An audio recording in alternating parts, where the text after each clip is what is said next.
up. And like those incidents are real, like they happen, but the way the media covers it, it makes it seem bigger than it is, you know?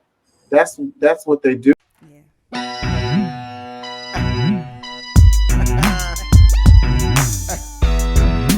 as a distraction. So Hey, it's to like be fair, those wildfires were pretty big. if you do that, then there goes the thing, the greatest argument for, weapons, having guns is to have a well-trained militia, You might in as case. well use the Constitution to wipe your butt and then pee on it. Yeah.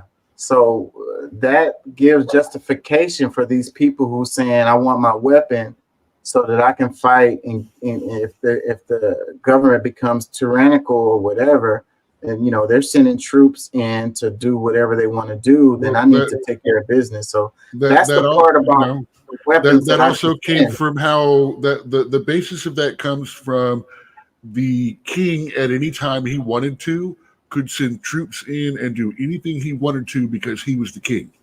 He was the government.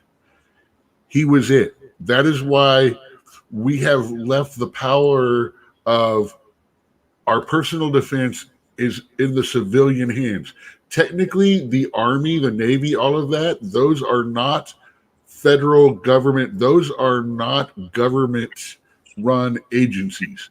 The generals and all that run that. The highest authority on them, however, is the President of the United States. The Yeah. highest, So the civilian, he is the highest civilian authority. He is the one in charge, technically, of our military. And yeah, he is not allowed to deploy the army within the borders of the United States unless foreign invasion.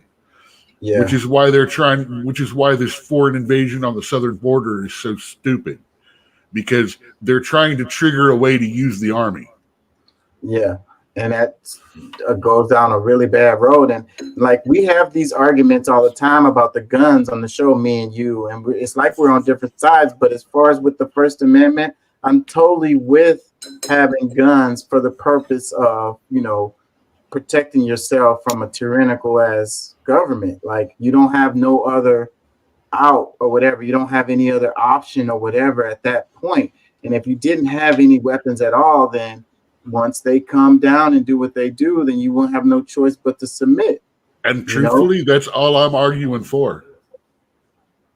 so I'm actually with that part of it.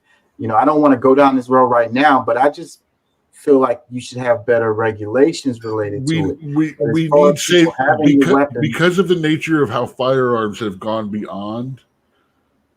We do need safeguards, not necessarily limitations, restrictions per se, but qualifications.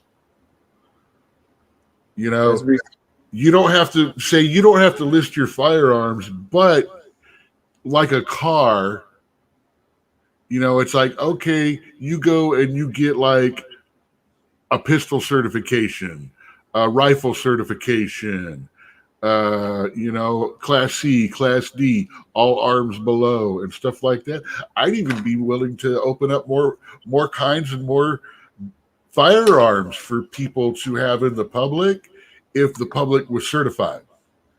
I mean, we're not going to force our people to go 2 years into the military service. We decided not to go that route. Hell, we don't even have our women signed up for selective service, which I personally have always thought was a problem. But you know, we can have some.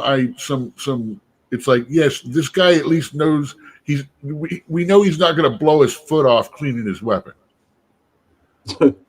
or somebody We know he's not going to slam a weapon down on a table and shoot it.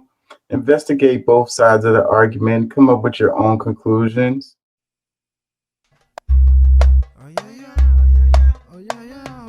Friend across the room because it went Right. off. Do you have who blew up Nord Stream?